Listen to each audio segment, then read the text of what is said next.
জ্বালাতে যাবে না, তোমাদের কেউ ব্যস্ত করতে যাবে না। নামকানা ওমাতিল আরুস, নতুন জামাই আর বউয়ের মতো করে তোমরা ঘুমিয়ে যাও। তো লোকটা তো যেমনি কবরে যাবে সে তো জান্নাতে চলে যাবে। তো একটা লোক তুমি জানো যে নেককার আছে, তো নেককার লোকটা জান্নাতে যাবে, তো তার জন্য কিসের কারণে তুমি আটকে রেখেছো লোকটাকে? এখন 3টার সময় মারা গেল, 4টার সময় দাফন করে দেবে, তো সে লোকটা জান্নাতে চলে যাবে। অথচ তুমি জান্নাতকে আটকে রেখেছো কখন পর্যন্ত? আজ 3টা থেকে শুরু করে সারা রাত 12 ঘন্টা যাবে, তারপরে দিন 4 ঘন্টা যাবে, তারপরে 14 ঘন্টা পরে তুমি তাকে দাফন করবে। কিসের জন্য একটা লোককে তুমি জান্নাত থেকে আটকে রাখবে? কেন? তাড়াতাড়ি করো। নেককার হলেও তাড়াতাড়ি, মন্দ হতে গেলেও তাড়াতাড়ি। এই দুটো কারণ দিলেন ইমাম তিরমিজি। আর একটা হলো কি, ওয়াল আইয়ামু ইজা বালাগাত, বাড়িতে যদি বেটি থাকে সাবালিকা হয়ে যায়, বাড়িতে যদি ভাতিজি থাকে সাবালিকা হয়ে যায়, তো সাবালিকা ভাতিজিকে তাড়াতাড়ি করে পরের বাড়ি বিয়ের ব্যবস্থা করে দাও। একটা লোক যদি বউ দেখতে এসছে, তো বাপ কইছে যে না না এখন বেটি দেখাবো না। কেন? বলছে এখন মাধ্যমিকটা করুক, তারপরে। কত জায়গাতে বলছে উচ্চ মাধ্যমিক না করার আগে বিয়ে দিব না ভাই, বিয়ে দিব না, উচ্চ মাধ্যমিক করুক। আবার অনেক জায়গাতে বলছে গ্রাজুয়েশনটা কমপ্লিট করুক, একটা চাকরি বাকরির মতো পরিস্থিতিতে আসুক, ততদিন বিয়ে দিব না। তেরে খেয়াপালেলা গার্জেন ভালো করে বুঝে নে কথাটা। যদি বেশি বলে দিই তো ঘুরিয়ে নিব, আমাকে শুধরে দিও। বেটা ছেলে হলো বেসবুরি জাত, যেদিন সাবালক হবে সেদিনই এদিক ওদিক তাকাতে শুরু করবে। আর সবুর হবে না, যেগুলো নানা সম্পর্কের লোক আছে ওরাকে যে বলবে, আর বলবে ব্যবস্থা কর না হে দাদা। কি বে? বলছে কি বে, ওগুলা কি তোরাকে খুলে টুলে কইতে হয়? দিন যাচ্ছে তো রাত যায় না, আর রাত যাচ্ছে তো দিন যায় না। আচ্ছা ঠিক আছে, দেখছি। কতগুলা বাপ খেপালেলা গুলোকে সময় কাটায়। দে বেটা দে, খুব ভালো করে মন দিয়ে গৃহস্থালীরা কর, এবার ধান টান গুলো হবে, বিক্রি করবো করে সামনে বছর তোর বিয়ে দিয়ে দেবো একটা। খুব বোকা হুবে পড়ে খাটে, খেটা খুঁটা দিয়ে সিজন তুলে দিল, দেওয়ার পরে আবার কাদাতে নামার সিজন চলে আসছে, মানে কাদাতে হাল বাইতে হবে। ততদিন খালি রোজ ঘাটা দেখছে। দুটা লোক যদি খালি আলগা বলতে দেখতেই পাই, তো মাকে যাবার বলছে কি হতেছে গো মা, ওর মন যাহাকে দেখতে ইচ্ছে হয়তো, কি হতেছে গো মা, কইতে পারবো না বেটা কি করতে এসছে। ওরা কি করলো না করলো, একে চিরুনি করতে বললো না, জামা গাই দিতে বললো না, চলে গেল। লোক দেখতে বলছে ই শালারা আমাকে দেখতে আসেনি, তাহলে হার বাপ এখনো দেখার ব্যবস্থা করেনি। ফের ওই বিকালবেলায় সকালবেলা এদিক ওদিক করতে করতে আবার টাইম চলে আসছে, তখন ফুঁস লেবে, জাকারিয়া রে জাকারিয়া, যারা ওটা পানি গালা দিয়ে গা, তুই দেখা যা, হ্যাঁ ওখানে ভেজাল করতে আসছিস, দেখা তুই দিতে পারছিস না। বাপ তো বুঝছে যে 1 বছর কাটিয়ে দিয়েছি, তখন ফের ওকে তেল দিছে আর কইছে আরে বহুটা দেখছি রে খেপা, দেখছি তো মন মিলে না রে খেপা, বিয়ে শাদী একটা ভালো জিনিস তো একটু দেখে শুনে দিতে হবে, তো মন মিলে না, বহু পায় না। ছেলে থামতে পারে না, তখন বলছে তুই কোন চোখ লিয়ে বহু দেখতে যাচ্ছিস হে? আমি যদি বাড়ি থেকে বাহির হয়ে পাকুড়ের দিকে যাচ্ছি, তো এই 4 কিলোমিটার ঘাটা যেতে যেতে যেদিকে তাকাচ্ছি খালি বহু আর বহু দেখতে পাচ্ছি, আর তোর চোখে বহু মিলে না মানে। তো বাপ মনে মনে কইছে যে আবে তুই যেই ভোল্টেজে আছিস আমি তো আর ওই ভোল্টেজে নেই, তুই এখন বহু করছিস মানে খালি বেটি ছেলে হলেই বহু, আমি ভালো খুঁজছি।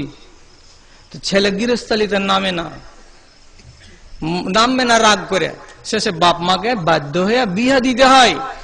ছেলেরা বিহার ব্যাপারে বেহায়া হয়, কিন্তু মেয়েরা জীবনে শুনেছেন ওর দাদিকে যে বাবু আমার বিয়েটা লাগিয়ে দিতে কহ না হার বাপকে।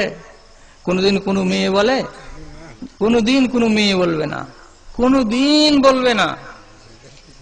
এটা মেয়েদেরকে আল্লাহ তাআলা এরকমই লজ্জাশীল করেছে। প্রয়োজন দুজনেরই আছে, কিন্তু আজীবন স্বামীটাই স্ত্রীটাকে ডাকে, উখাটে কেন আছিস রে এখানে আয়।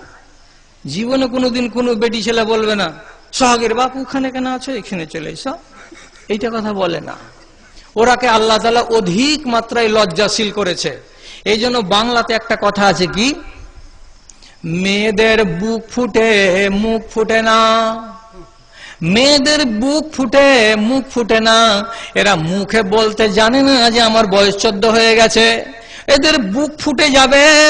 আর বুক যদি ফুটে যায় তো নাবালক বাপকে বুঝে নিতে হবে যে আমার মেয়ে বড় হয়েছে। অতএব তুমি বলছো যে উচ্চ মাধ্যমিক না হলে বিয়ে দেব না, তুমি বলছো গ্রাজুয়েট না হলে বিয়ে দেব না, অথচ মেয়ে ছেলেটার মন বলছে আমার 2 বছরের বড় আমার ভাই, ওর বিয়ে হয়ে গেল, ওর বাল বাচ্চা হয়ে গেল, আর আমি ওর থেকে 2 বছরের ছোট, আমার এত দিন চলে যাচ্ছে বিয়ে হয় না, বাপকে বলতে পারে না। তখনই মেয়ে ছেলেরা কি করে, বাপের ইজ্জতে ট্রাক্টর চালাই না।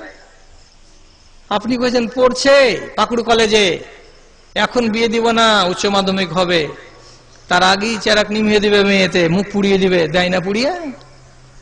রোজ রোজ যাচ্ছে কলেজ স্কুল, মানা নেই। কিন্তু ওই মেয়ে ছেলেটা যদি সময় মতো বিয়ে দেওয়ার পরে কলেজে পাঠা যায়, স্কুলে পাঠা যায়, তো তাতে বাধাটা কোথায়? তোমার চোখ ফুটে না যে মেয়েটা তোমার ব্যাগ ঘাড়ে করে রোজ রোজ স্কুলে যাচ্ছে, আর ব্যাগে কি লেখা আছে তুমি দেখতে পাও না? তোমার বেটি দেখতে পাই না? কত বেটি ছেলের ব্যাগে দেখবেন বাহির সাইডে লেখা আছে, আর ব্যাগ ঝুলছে ঘাড়ে, তো ব্যাগের উপরে বাংলাতে লেখা আছে মন করে উড়ু উড়ু। মন করে উড়ু উড়ু মানে কি মন উড়ে যেতে চাইছে। তো তোর বাপকে থামতে কহা, তোর বাবা থেমে দেবে, কিন্তু বাবা ব্যাগকে দেখছে ও তারপরে থামতে চাই না। কোন ব্যাগে লেখা আছে পরান যায় জ্বলিয়া রে, ব্যাগের উপরে লম্বা করে লেখা আছে পরান যায় জ্বলিয়া। পরান কখন জ্বলে? যখন মানুষের বুকের ভেতরে যৌবন টুকি মারতে শুরু করে, তখন মানুষের পরান জ্বলে, তাছাড়া মানুষের পরান জ্বলে না। তো যে মেয়ে ছেলেটি এমন কথা লিখতে পারে ব্যাগে, আর এমন ব্যাগকে ব্যবহার করতে পারে, তার আখলাক দেখে, তার উঠা বসা দেখে বাপকে জ্ঞান করে নিতে হবে যে আমি চাইছি উচ্চ মাধ্যমিক হোক, কিন্তু তার আগে আমার মেয়ে বিয়ে চাইছে, অতএব একটা ভালো জায়গা দেখে তার বিয়ে লাগিয়ে দিতে হবে।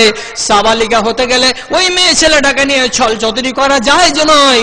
আল্লাহ পাকের নবী পাক জানেন বলছেন ওয়াল আইয়ামু ইজা বালাগাত, যখন তোমার বেটি ভাতিজি সাবালিকা হয়ে যাবে তখন কোথাও না কোথাও তার বিয়ে লাগিয়ে দাও। দেরি করছো, ফল কে পোহাবে? ফল তোমাকেই পোহাতে হবে। কি হচ্ছে, একদিন বেটি পালিয়ে গেল, রোজ বেলা 8টার সময়, সন্ধ্যা 8টার সময় বাড়ি আসে, আজকে আসে না, এখানে ফোন ওখানে ফোন করে করে পেরেশান হয়ে গেলে শেষের বেলায় তখন বুঝা হয়ে গেল যে বেটি আর ঘুরবে না, কোনো কুটুম বাড়ি যায়নি। তখন পাকুড় মফস্বল থানা থেকে ডায়েরি লেখাচ্ছে যে আমার মেয়ে হারিয়ে গেছে, মিসিং ডায়েরি হলো। মেয়ে হারায়? দারোগা বাবু বলছে আরে 18 বছর বয়সের মেয়ে ছেলে কখনো হারাই রে ভাই? হারাই না, এগুলোকে হারা লিখতে হবে না। নবীজি পাক জবানে বলেছেন, একটা সাহাবী বলছে আল্লাহ পাকের রাসূল যদি একটা ছাগল পড়ে পাওয়া যায় তো কি করতে হবে? নবী বললেন এলান করোগা, তারপরে যদি মালিক না আসে তো তোমার হয়ে যাবে। একটা যদি মুরগি পড়ে পাওয়া যায় তো এলান করোগা, মুরগিওয়ালা যদি নিয়ে যায় তো নিয়ে যাবে, আর না যদি নিয়ে যায় তো তোমার হয়ে যাবে। একটা সাহাবী তখন বলছে আল্লাহ পাকের রাসূল যদি একটা উট পড়ে পাওয়া যায় তো কি হবে? নবীজি রাগের জ্বালাতে বলছেন এরে পাগল ছেলে, উট কোনদিন হারাই না রে। মাহা বিআহা ওয়া ইফাসাহা, উট এমন একটা জানোয়ার যে এতটা পানি সে পান করে নেবে, 8 দিনের মতো নিয়ে জঙ্গলে জঙ্গলে চলে বেড়াবে, আবার মালিকের বাড়িতে ফিরে চলে আসবে। উট জীবনে কোনোদিন হারাই না। তাহলে জানোয়ার উট যদি না হারায় তো তোমার বেটি আমার বেটি উচ্চ মাধ্যমিক লেখাপড়া করা এত 18 বছর বয়সের একটা বেটি ছেলে কেমন করে হারিয়ে যায়? হারিয়ে গেল, 3 মাস পরে বাড়ি আসছে, তার আগে ফোন করে জানাইছে যে আমি বাড়ি আসছি। কাকে দিয়া? যার সাথে পালিয়েছিল তাকে দিয়ে। তখন ছেলের বাবা বলছে আরে বাবলু তুই কোন আছিস? তো বলছে যে আমি শিলিগুড়িতে আছি। তাহলে এতদিন ধরে কি করছিস? বাপকে সত্য কথা বেটা বলছে কি যে বাবা আমি এখানে বিয়ে করেছি, কোর্ট ম্যারেজ করেছি। কাকে রে? ওই যে ওই উমুক টোলার উমুকের বেটিকে তুই নিয়ে গেছিস নাকি? তখন শরমে শরমে বলছে আমি নিয়ে গেছি। বাপ গাল ফজ্জত কিচ্ছু করলো না, কোর্ট ম্যারেজের নাম শুনে বাপের কলজা ঠান্ডা হয়ে গেল। বাড়ি চলে আসলো, বাড়ি চলে এসেছে, রাতের বেলাকে ভালো করে শিখিয়ে দিয়েছে। সকালবেলায় যখন চায়ের টাইম হবে তখন ট্রেটাকে নিবি হাতে করে, ওতে বিস্কিট থাকবে, চা থাকবে, এক গ্লাস পানি থাকবে, আর আমার বাপের আগা দিকে যে দিবি, আর ওই ট্রেটা রাখার আগে আমার বাপকে সালাম দিবি। এই পালিয়ে যাওয়া ছুঁচকি বহু সকালবেলাতে এসে হচ্ছে কি শ্বশুরের আগা দিকে ট্রে ধরাইছে, ধরে গেছে আব্বা আসসালাম আলাইকুম।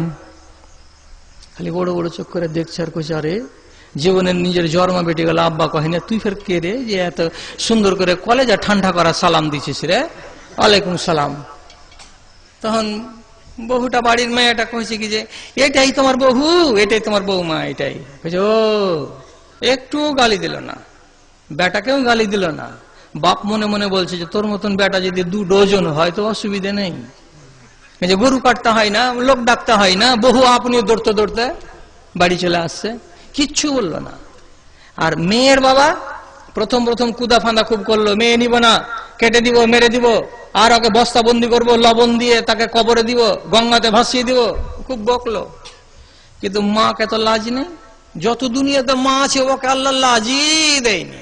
পালিয়ে যাওয়া মুখ পুড়ি বেটির আসার কথা শুনেছে তো সেদিন থেকে ওর খালি ভেতরটা খালি হাওড়া আর হুগলি, হাওড়া হুগলি ধাকাম ধাকাম ধাকাম ধাকাম করছে। আর রাতের বেলায় তখন ওই বুড়ার কাছে বালিশে মাথায় দিয়ে শুয়ে টুয়ে যায়, তখন কানে কানে কইছে, সোহাগীর বাপ একটা কথা কহবো তো, খুব ডর লাগছে। কেন রে? যে তুমি রাগাল মানুষ। না রাখবো না, কহা না, কি কহছিস? কইছি আমার রোজিনা বাড়ি এসছে। কি কহলি? বাড়ি এসছে মানে? কইছি শ্বশুর বাড়ি এসছে। কে কে শ্বশুর বাড়ি? কইছে তো দক্ষিণ পাড়ার উমুক, ওর বেটা যে লিয়ে গেছিল, আজ ওরা কোর্ট ম্যারেজ করলেছে যে। আর তুমি কেন ভাবছো যে কোর্ট ম্যারেজ আর ফোর্ট ম্যারেজ আমি বুঝি না? ও আমাকে না বলে পালিয়ে গেছে, আমার মুখে চুনকালি লাগিয়েছে, ও বেটির আমার দরকার নেই। তখন ওকে একটা ছোট্ট করে হুঁড়া মেরা কইছে, অমন বক্তা হয় না মানুষকে, ওরা দুজনের সুখী হলো তো আমার কি হলো? তো বড় বড় ভাইয়া বাবু, আর তারপর খানি কি আছে, মাইয়ার কাছে সবাই কাবু। আর হাদিসটা কি সদর সাহেব বলে দিবেন, আজহাবা বিল লুব্বির রাজুলিল হাজমে।